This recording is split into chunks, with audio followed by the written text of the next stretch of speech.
Hello, ayan magandang araw. Gagawa tayo ngayon ng ating halaya for New Year. So, mayroon tayong 2 kilos na ube. Ayan. Hiniwa natin and then ilalaga. So, ayan. Medyo mahirap ang proseso ng paggawa ng halaya. Sa iba na hindi pa sanay, nakakapagod kasi gagadgarin pa yan bago pa iluluto. So ngayon, ilalaga muna natin. So, lalagyan natin ng tubig. So ayan, lalagay na natin sa kalan.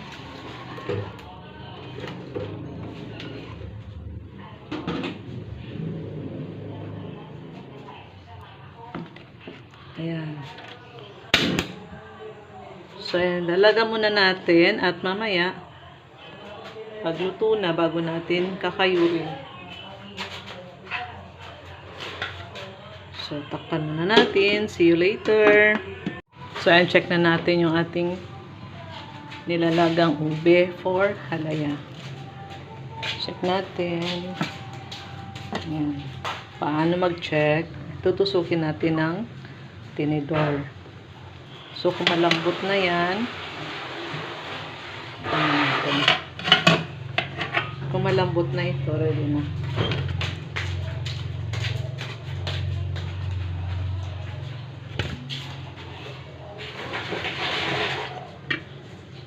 So, ay malambot na.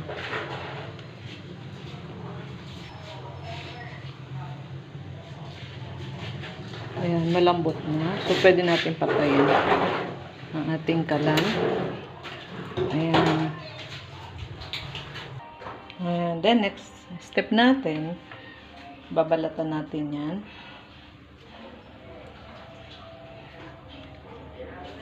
Babalatan natin bago natin gagadgarin.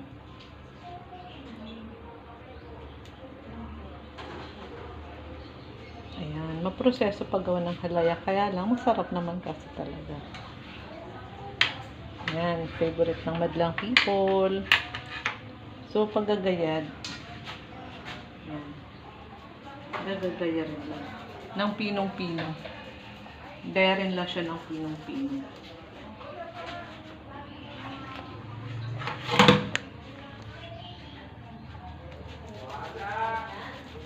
So, ayan lahat.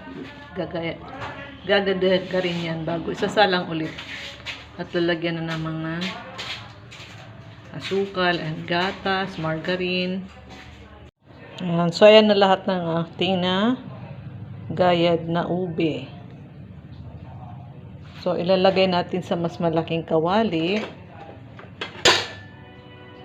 Hahaluan natin. Ito na ating ihahalo. Meron tayong dalawang condensed milk. Meron tayong dalawang evap. Saka meron tayong white sugar. So, lalagyan din natin yan ng butter. So, yan. Ilipat natin sa mas malaking kawali. So, ayan na. Start na tayo ng pagluluto. So, 2 kilos itong ating ube. Lalagyan natin ng ayan, 2 cans ng condensed. Ayan.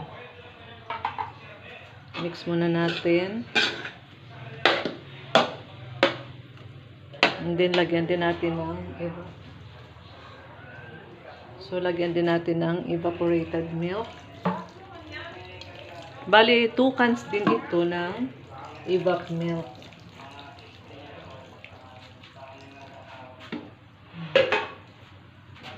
So, open na natin yung ating kalan. Ayan. Sa pagluluto, ito, tuloy-tuloy lang ang paghalo. Lalo na kung medyo mainit na. So, bago pa lang, nagsisimula pa lang, hayaan muna natin. And then, mamaya, titimplahan natin kung matamis na. okay na yon. Dalawang condensed, dalawang evap. And then, kung hindi pa, mag-add tayo ng sugar na, ayan, light brown lang. So, ayan, continue mix lang ng ating ube. Hanggang sa lumapot siya. And then, pwede nating dagdagan ng vanilla.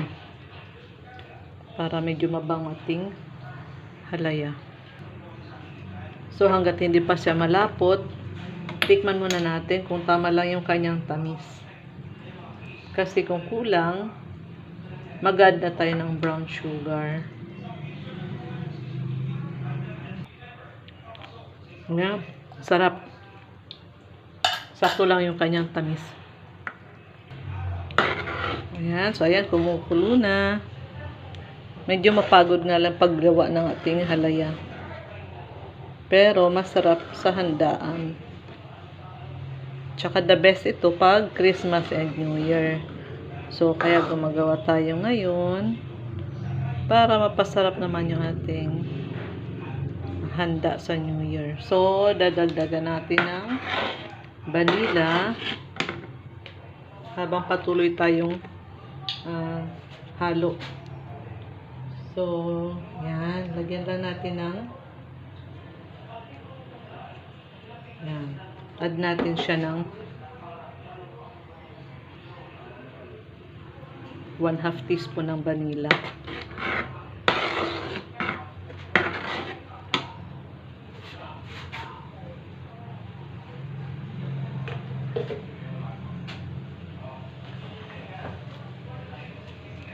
Add na rin natin ng onting sugar para kumagat agad yung.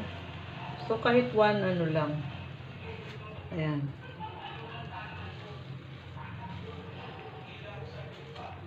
Yan, kahit dalawa, isang 1 teaspoon lang. Kasi matamis na agad yung condense natin at saka yung ating evap. So, ayan, tuloy-tuloy ang paghalo hanggang sa lumapot.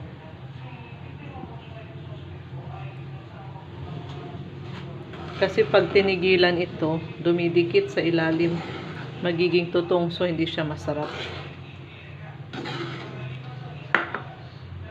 So, ayan. Whisk ko lang hanggang sa maluto siya. Kakayanin kong paghalo. Kasi masakit sa braso. Lalo na kung papalapot na siya ng papalapot. So, ayan, wait natin na maluto. Ayan, so malapot na. Malapit na itong maluto. Ayan, medyo masakit lang sa braso. Kailangan hindi titigilan ng paghalo para hindi siya masunog. Ayan. Para yung ilalim hindi magtutong. Kasi pag nagtutong na yan, medyo mapait na.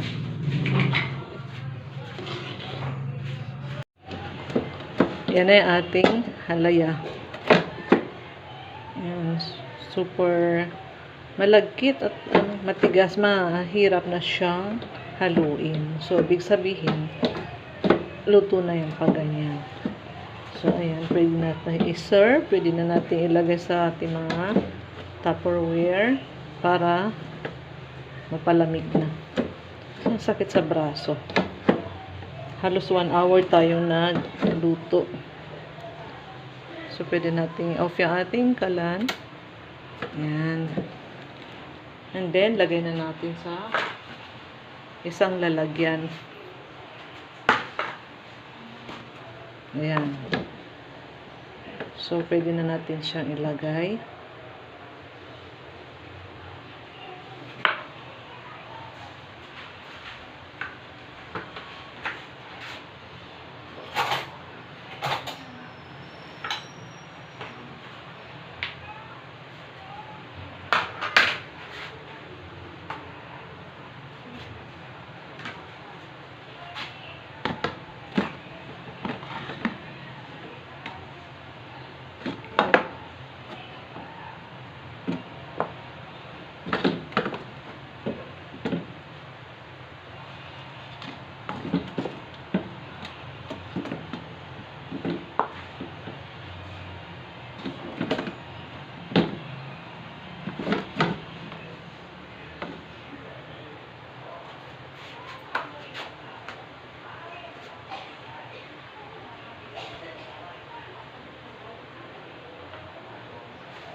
So, ayan na po ating nagawang ating halaya.